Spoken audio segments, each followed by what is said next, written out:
Hello, everybody. Today was a special day because I have a special friend of mine from way back on the set with me.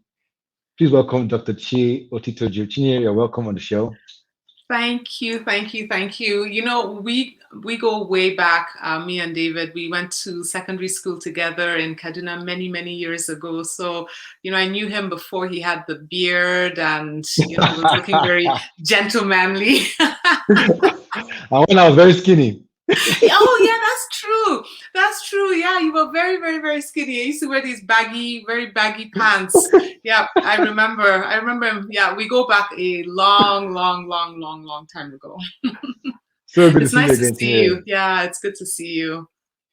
So we were talking earlier, right? And I discussed, Chinyere has been very helpful on this platform. She has given me a lot of ideas and pointers. Thank you very much once again, Chinyere. So we were talking and sharing the other day, and I told you about a question that someone asked me, right? So let me say, ask me a question, and I shared it with you. He said, I was thinking you should also do a video for career women balancing their marriage and their career and being good mothers at the same time. Did you hear that? Yeah. Career women balancing their marriage and their career and being good mothers at the same time. That is doing three things at the same time. The ultimate multitasking.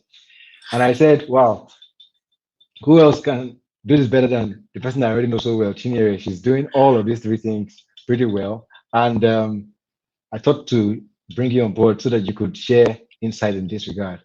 So, Chinyere, what do you think? You know what? Thank you. I think it's a tough question, right? Because it's something that I do on a daily basis, something that a lot of women are also doing on a daily basis. And I don't know that there's one right way to say this is the way that a person is going to balance their career, their marriage, being a mom. But it's almost as though you're juggling different things on a daily basis. And so it's a loaded question, but it's a good question because I know that it's a struggle that I know that I'm going through that. So I know that many people, I'm sure even people in your own family are going through similar Yeah. situations. So, one thing that strikes me is the fact that, and I want also to address that because I know that you faced that and you've overcome. But a lot of people seem to think that you can't succeed in both. There seems to be that glass ceiling for some people, or that phantom telling them that, see, you can either be a successful career woman or a successful wife. You can have both. Why is that myth there? And how can we actually cancel that? So, actually, I don't know that it's a myth. I think maybe I would say it's more of a cultural or maybe Mm. generational way of thinking, right? Because I know coming from Nigeria, you have certain expectations or there's certain demands that your family will put on you or your extended family will put on you. And then, also I live in North America, right? So it's a different mentality here. So I think that there's a lot of cultural things, a lot of generational things that have to almost be broken. Like you have to change your mindset about Yeah. these things, right? And then you also have to have support. Hopefully you have support in your family. If not, you have to pray for God to give you wisdom to know how to get that support from the people that are in your proximity. And like you were sharing with me earlier, can we start from there? Yeah. From the point of choice, right? From the point of choice. Because like you said, this has a lot to do with the kind of partner that the woman has. It's not going to be leaning on the woman alone. You see, Exactly. balancing marriage and career is going to be something that the partners will have to do together. It's not going to be just the woman's role, even though we're going to measure on the woman's role today. But it's a lot is dependent on the kind of marriage that you're in the first place, right? The kind of family that you are in the first place. So let's start from the beginning, right? Especially for those people that are single out there, the younger ladies out there, from the point of choosing, right? Usually it's a Yes. man that will choose the woman, of course, to marry, but Hmm. Hmm. a woman makes herself available, a man will choose. But Hmm. what are the things that you want to look out for if you're a career driven woman and you know that you're going in this direction? Let's hear your story. Okay. First I will start from even like being a child. For me, I feel that I was lucky in the sense that I had that support growing up, where my parents were like, you know what, anything that you want to do, just try and do it, and so for me, I picked medicine, right? And that's Yeah. the career that I picked. And like with medicine, it's not a career that you start today and finish tomorrow. There are many, many, many months and years of that particular type of training. Yes. And so when Yes. I was in medical school, I started praying. At the time I was single, and I started asking God that, you know what, when you give me someone to marry, I don't want to just marry anybody. I need somebody that's going to understand this career that I'm going to be in.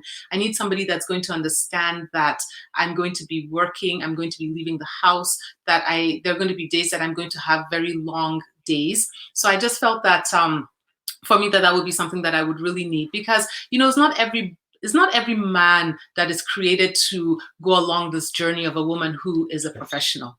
Okay. Yes. And there's some men out there that are not very understanding, or there's some men out there that maybe their ego will get affected in one way or the other. Right. And like Yeah. for me, starting off, I knew that chances were that I would make more money than whoever I marry, right? So I know that I always knew that that was a possibility. And I just didn't want anyone that would feel threatened, because there are people that feel threatened once their wife starts making more money than them. They feel as though they're not the Yeah. head of the house anymore, right? Yes. And so those were, for me, some of the things that I was really looking at, right? But at the same time, too, just like when I was a single, trying to work on myself, right? To know, okay, if I'm getting married to somebody who is not going to be a doctor, because I didn't want to marry a doctor. Someone's not going to be a doctor. Someone that's not going to maybe be making as much as I will be making. How will I still honor that person in the house, and how would I still help that person feel, like they're,